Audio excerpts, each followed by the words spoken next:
Welcome to Naresh academy. Union public service commission మరియు Andhra Pradesh public service commission group 1 and group 2 సంబంధించి November 24, 2023 తేదీ సంబంధించి the Hindu, Eenadu, Sakshi news paper వచ్చిన important articles సమగ్ర విశ్లేషణ తెలుగులో ఈ వీడియోలో చూద్దాం. Question number 1. Global digital public infrastructure repository social impact fund గురించి వివరాలు తెలపండి. సందర్భం G20 లీడర్స్ సమ్మిట్ వర్చువల్ సమయంలో గ్లోబల్ సౌత్లో డిజిటల్ పబ్లిక్ ఇన్ఫ్రాస్ట్రక్చర్ DPI అభివృద్ధికి సోషల్ ఇంపాక్ట్ ఫండ్ అభివృద్ధిని ప్రోత్సహించే లక్ష్యంతో global digital public infrastructure repository మరియు సోషల్ ఇంపాక్ట్ ఫండ్ అనే రెండు భారతదేశం నేతృత్వంలోని కార్యక్రమాలను ప్రారంభిస్తున్నట్లు ప్రధానమంత్రి శ్రీ నరేంద్ర మోదీ నవంబర్ 22, 2023న ప్రకటించారు. వివరాలు వర్చువల్ G20 లీడర్స్ సమ్మిట్ సందర్భంగా PM నరేంద్ర మోడీ భారతదేశం నేతృత్వంలోని రెండు కార్యక్రమాలను ప్రారంభిస్తున్నట్లు ప్రకటించారు. Global digital public infrastructure repository గపిర్ ఇది G20 సభ్యులు మరియు అతిథి దేశాల నుండి అవసరమైన పాఠాలు మరియు నైపుణ్యాన్ని సమీకరించే సమగ్ర వనరుల కేంద్రం. డిజిటల్ పబ్లిక్ ఇన్ఫ్రాస్ట్రక్చర్ల రూపకల్పన, నిర్మాణం, విస్తరణ మరియు పాలనకు అవసరమైన ఎంపికలు మరియు పద్ధతుల్లో జ్ఞాన అంతరాన్ని తగ్గించడం దీని ప్రాథమిక లక్ష్యం. సోషల్ ఇంపాక్ట్ ఫండ్ SIF ఇది గ్లోబల్ సౌత్లో డిజిటల్ పబ్లిక్ ఇన్ఫ్రాస్ట్రక్చర్ DPI అమలును వేగంగా ట్రాక్ చేయడానికి ప్రభుత్వ నేతృత్వంలోని బహుళ స్టేక్ హోల్డర్ చొరవగా ఊహించబడింది. అభివృద్ధి చెందుతున్న డిజిటల్ పబ్లిక్ ఇన్ఫ్రాస్ట్రక్చర్ DPI వ్యవస్థలలో దేశాలకు అప్స్ట్రీమ్ సాంకేతిక మరియు నాన్ టెక్నికల్ సహాయాన్ని అందించడానికి ఈ ఫండ్ ఆర్థిక సహాయాన్ని అందిస్తుంది. భారతదేశం 25 మిలియన్ల ప్రారంభ నిబద్ధతను ప్రతిజ్ఞ చేసింది. Question number 2. బ్రిక్స్ సభ్యత్వానికి పాక్ దరఖాస్తు గురించి వివరాలు తెలపండి. ప్రతిష్టాత్మక బ్రిక్స్ సభ్యత్వానికి పాకిస్తాన్ దరఖాస్తు చేసుకుంది. బ్రెజిల్, రష్యా, భారత్, చైనా, దక్షిణాఫ్రికా సభ్యులుగా ఉండే ఈ కూటమిని ఇటీవల విస్తరించాలని నిర్ణయించిన నేపథ్యంలో ఆ దేశం దరఖాస్తు చేసుకుంది. Question number 3. భారతీయుడికి పాక్ అత్యున్నత పౌర పురస్కారం గురించి వివరాలు తెలపండి. ముంబయి కేంద్రంగా పనిచేసే దావుదీ బొహ్రా ఇస్లామిక్ సంస్థ అధిపతి సైనా మఫద్దాల్ సైఫుద్దీన్కు పాకిస్తాన్ అత్యున్నత పౌర పురస్కారమైన నిషాన్ పాకిస్తాన్ లభించింది. పాకిస్తాన్ అధ్యక్షుడు ఆరిఫ్ అల్వీ బుధవారం ఈ పురస్కారాన్ని ప్రకటించారు. ఈ పురస్కారం అందుకోనున్న 4వ భారతీయుడు సైఫుద్దీన్. 40 దేశాల్లో విస్తరించి ఉన్న దావుదీ బొహ్రా ఇస్లామిక్ సమాజానికి సైఫుద్దీన్ అధ్యక్షుడిగా ఉన్నారు.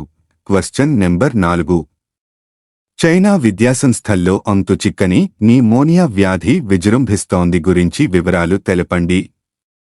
చైనా విద్యాసంస్థల్లో అంతుచిక్కని న్యూమోనియా వ్యాధి విజృంభిస్తోంది. ప్రధానంగా బీజింగ్, లియోనింగ్ ప్రావిన్స్లో పరిణామం కనిపిస్తోంది. హాస్పిటళ్లు బాధితులతో నిండిపోతున్నాయి. భారీ సంఖ్యలో బాధితులు చేరుతుండడంతో ఉత్తర చైనాలో ఆసుపత్రులు తీవ్ర ఒత్తిడిని ఎదుర్కొంటున్నాయి. ఎక్కువగా చిన్నారులు ఈ వ్యాధి బారిన పడుతున్నారు.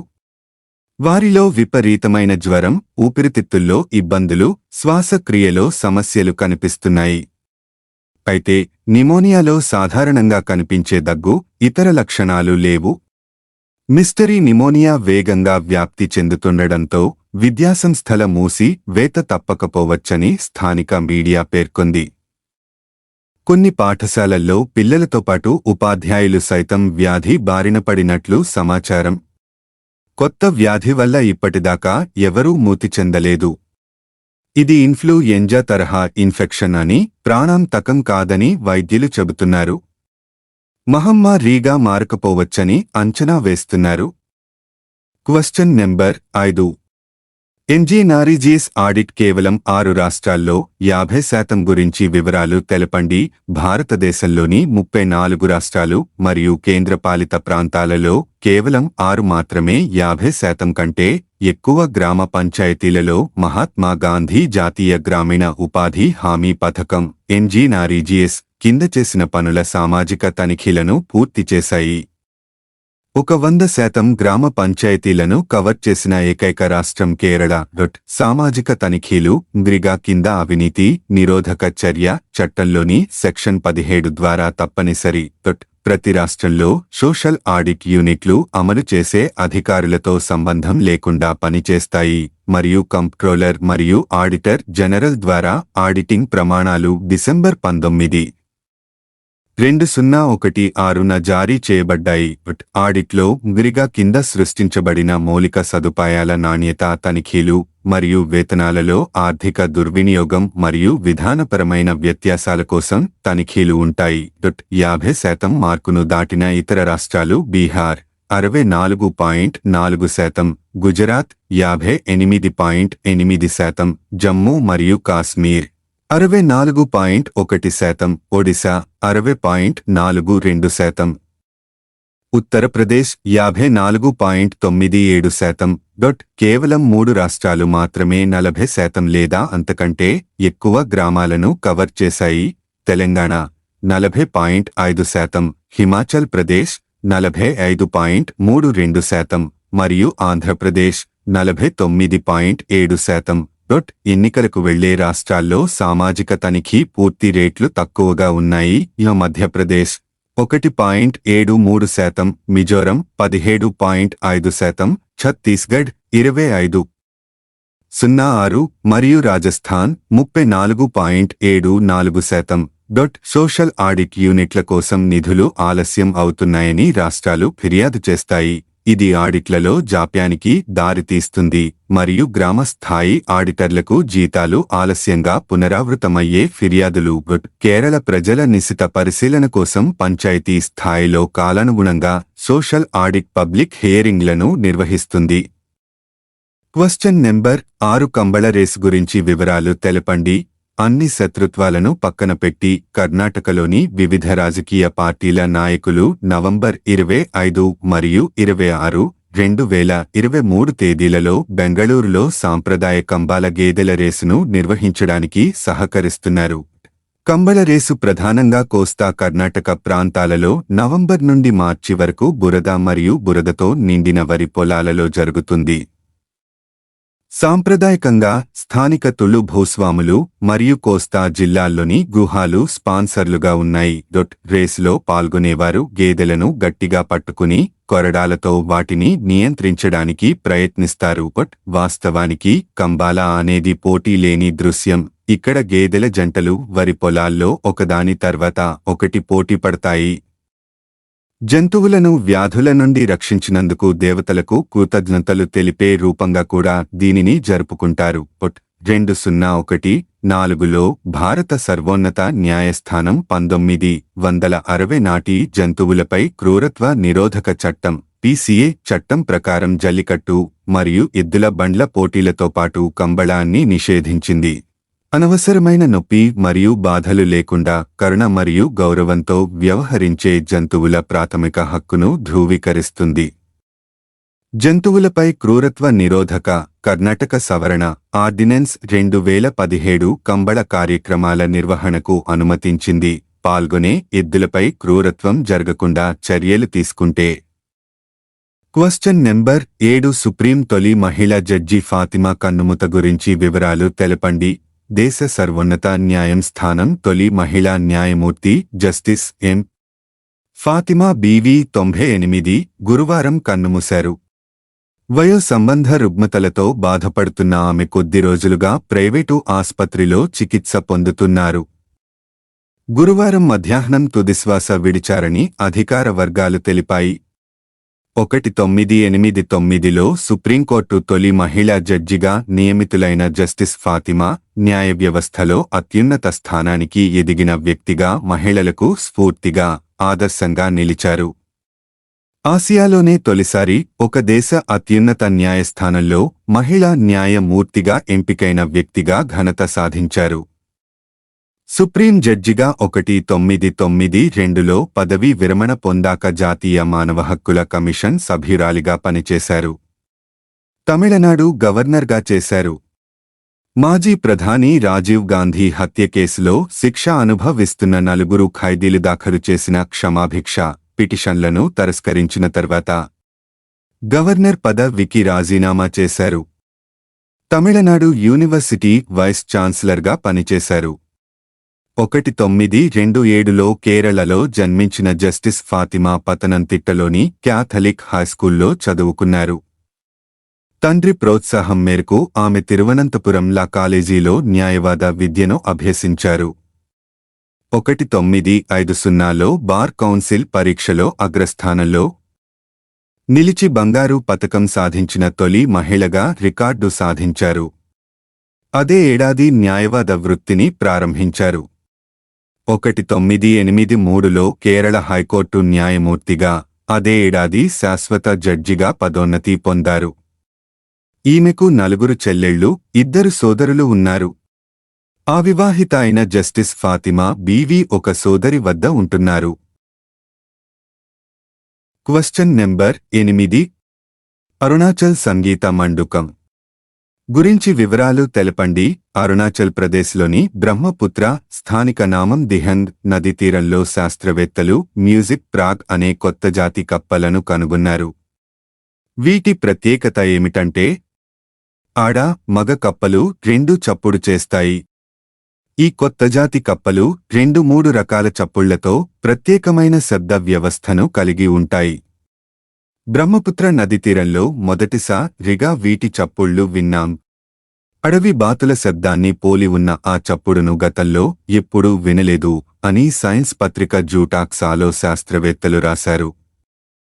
అరుణాచల్ రాష్ట్రంలో గతేడాది ఆగస్టు, సెప్టెంబరు నెలలో తాము సర్వే నిర్వహించామని, ఆ సందర్భంగా ఈ కొత్త జాతి కప్పలను కనుగొన్నట్లు శాస్త్రవేత్తలు బిటుపన్ బోరువా, వి.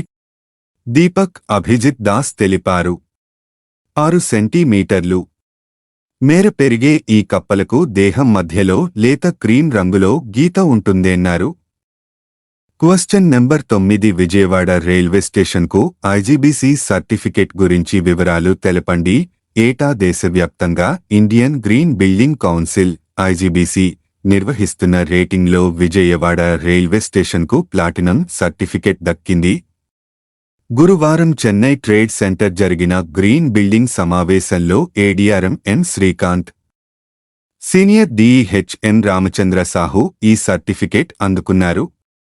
విజ అవార్డును అందుకుంటున్న శ్రీకాంత్, రామచంద్ర సాహు యవాడ డివిజన్ చేపట్టిన పర్యావరణరహిత నిర్వహణ ప్రయాణికుల సేవలకు గాను 2019లో ఐజీబీసీ నుంచి గోల్డ్ రేటింగ్ సర్టిఫికెట్ సాధించింది. అప్పటి నుంచి అన్ని అంశాల్లో మెరుగైన పనితీరు కనబరిచినందుకుగాను ఈ ఏడాది ఎంతో ప్రతిష్టాత్మకమైన ప్లాటినం రేటింగ్ సర్టిఫికెట్ను విజయవాడ స్టేషన్ కైవసం చేసుకుంది. దక్షిణ మధ్య రైల్వే జోన్లో సికింద్రాబాద్ స్టేషన్ తరువాత ఈ సర్టిఫికెట్ సాధించిన రెండో స్టేషన్గా విజయవాడ నిలిచింది. ఈ సందర్భంగా డిఆర్ఎం నరేంద్ర ఏ పాటిల్ మాట్లాడుతూ Vijayawada railway station platinum rating సాధించడం డివిజన్ చరిత్రలోనే చారిత్రక ఘట్టమన్నారు. ఇందుకోసం కృషి చేసిన డివిజన్ అధికారులు, సిబ్బందిని ఆయన అభినందించారు. Question number 10. శ్రీ సిటీలో డైకిన్ ఏసీల తయారీ పరిశ్రమ ప్రారంభం గురించి వివరాలు తెలపండి. శ్రీ సిటీలో ఏర్పాటైన జపనీస్ బహుళజాతి ఎయిర్ కండిషన్ తయారీ company Daikin industries limited DIL అనుబంధ సంస్థ డైకిన్ ఎయిర్ కండిషనింగ్ లిమిటెడ్ పరిశ్రమను ఆ సంస్థ ప్రతినిధులు గురువారం ప్రారంభించారు. ఈ పరిశ్రమ దేశంలో 3వ యూనిట్గా ఆగ్నేయ ఆసియా ఖండంలో అతిపెద్దదిగా శ్రీ సిటీలో ఏర్పాటైంది. Japan consul general Masuyuki Taga, invest India managing director, CEO Nivruti Rai, జపాన్లోని మాజీ భారత రాయబారి Sujan Chinoy, Sri city managing director doctor Ravindra Sannareddy సమక్షంలో Daikin India limited CEO president Masanori Togawa, Daikin India chairman MD Kanwaljeet Jawa పరిశ్రమ ఉత్పత్తులను ప్రారంభించారు. Sri City domestic tariff zone DTZ పరిధిలో 75.5 ఎకరాల స్థలంలో రూ.1,000 కోట్ల భారీ పెట్టుబడితో నిర్మించిన ఈ ప్లాంట్లో ఏడాదికి 1.5 మిలియన్ ఏసీ యూనిట్లతో పాటు కంప్రెషర్లు, కంట్రోలర్ బోర్డులు, ఇతర విడిభాగాలను ఉత్పత్తి చేస్తారు. ఎయిర్ కండిషనర్ల దేశీయ ఉత్పత్తిని ప్రోత్సహించడానికి ప్రభుత్వం అమలు చేసిన ఉత్పత్తి ఆధారిత ప్రోత్సాహక పథకం PLA లో భాగంగా డైకిన్ భారీ పెట్టుబడితో ఈ ప్లాంటు శ్రీసిటీలో డైకిన్ ఏసీల తయారీ పరిశ్రమను ప్రారంభిస్తున్న ఆ కంపెనీ ప్రతినిధులు ఏర్పాటు చేసింది. ఈ సందర్భంగా Daikin India chairman, managing director Java మాట్లాడుతూ శ్రీసిటీ పరిశ్రమలో వాణిజ్య ఉత్పత్తులు ప్రారంభించడం డైకిన్ ప్రయాణంలో ఓ ముఖ్య ఘట్టంగా అభివర్ణించారు. Sri City managing director doctor Ravindra Sannareddy మాట్లాడుతూ Atmanirbhar Bharat make in India ఆశయాలకు అనుగుణంగా డైకిన్ సాధించిన విజయాలు, నిబద్ధత అభినందనీయమన్నారు. ప్రధాన ఏసీ బ్రాండ్ల ఉనికితో ప్రస్తుతం దేశానికి కూల్ క్యాపిటల్గా శ్రీసిటీ మారుతోందన్నారు. ఈ పరిశ్రమ ద్వారా 3,000 మందికి ఉద్యోగ అవకాశాలు లభిస్తాయని తెలిపారు. Question number 11. 2022 నుంచి 23 వరకు వ్యవసాయ సీజన్కు సంబంధించి తుది దిగుబడి అంచనాల నివేదికను ఆర్థగణాంక విభాగం director of economics and statistics విడుదల చేసిన గురించి వివరాలు తెలపండి. రాష్ట్రంలో 2022 నుంచి 23 వరకు వ్యవసాయ సీజన్కు సంబంధించి దిగుబడులు దుమ్మురేపాయి. గతేడాది కంటే మిన్నగా నమోదయ్యాయి. ఆహార ధాన్యాల దిగుబడులే కాదు, అపరాలు, నూనె గింజలు, వాణిజ్య పంటల దిగుబడులు కూడా ఈసారి రికార్డు స్థాయిలోనే వచ్చాయి. 2022 నుంచి 23 వరకు వ్యవసాయ సీజన్కు సంబంధించి తుది దిగుబడి అంచనాల నివేదికను ఆర్థగణాంక విభాగం director of economics and statistics విడుదల చేసింది. దీని ప్రకారం 2022 నుంచి 23 వరకు వ్యవసాయ సీజన్లో 259.28 లక్షల టన్నుల దిగుబడులు రాగా ఇవి 2021-22తో పోలిస్తే 22.10 లక్షల టన్నులు అధికంగా నమోదయ్యాయి. 2021 నుంచి 22 వరకు సీజన్లో 1,51,00,000 ఎకరాల్లో పంటలు సాగవగా 237.16 లక్షల టన్నుల దిగుబడులు వచ్చాయి. ఆ తర్వాత 2022 నుంచి 23 వరకు సీజన్లో వివిధ కారణాల వల్ల 1,39,00,000 ఎకరాల్లోనే పంటలు సాగైనప్పటికీ దిగుబడులు మాత్రం రికార్డు స్థాయిలో 259.28 లక్షల టన్నులు నమోదయ్యాయని ఆ విభాగం వెల్లడించింది. వీటిలో ప్రధానంగా 2021-22లో 60.30 లక్షల ఎకరాల్లో వరి సాగవగా హెక్టారు సగటున 5,048 కిలోల చొప్పున 121.76 లక్షల టన్నుల ధాన్యం దిగుబడులొచ్చాయి. అదే 2022-23లో 53.22 లక్షల ఎకరాల్లోనే వరి సాగవగా హెక్టార్కు సగటున 5,932 కిలోల చొప్పున 126.30 లక్షల ధాన్యం దిగుబడులు నమోదయ్యాయి. మొత్తం మీద 2021-22లో 1,03 లక్షల ఎకరాల్లో ఆహార పంటలు సాగగా ఈ దిగుబడులు 1,55 లక్షల టన్నులు వచ్చాయి. 2022 నుంచి 23 వరకు 6 లక్షల ఎకరాలకు గాను 1,68 లక్షల టన్నుల దిగుబడులొచ్చాయి. రికార్డు స్థాయిలో పత్తి, మిరప దిగుబడులు. ఇక వాణిజ్య పంటల విషయానికొస్తే పత్తి 2021-22లో 13.85 లక్షల ఎకరాల్లో సాగైతే 12.74 లక్షల టన్నుల దిగుబడులు వచ్చాయి.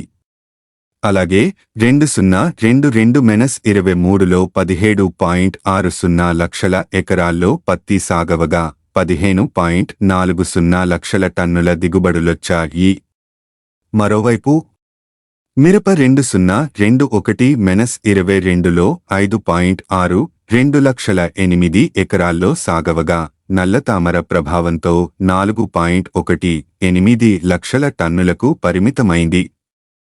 అదే 2022-23లో 6.47 లక్షల ఎకరాల్లో సాగవగా నల్లతాచుర నివారణకు ప్రభుత్వం తీసుకున్న చర్యల ఫలితంగా 14.63 లక్షల టన్నుల దిగుబడులొచ్చాయి.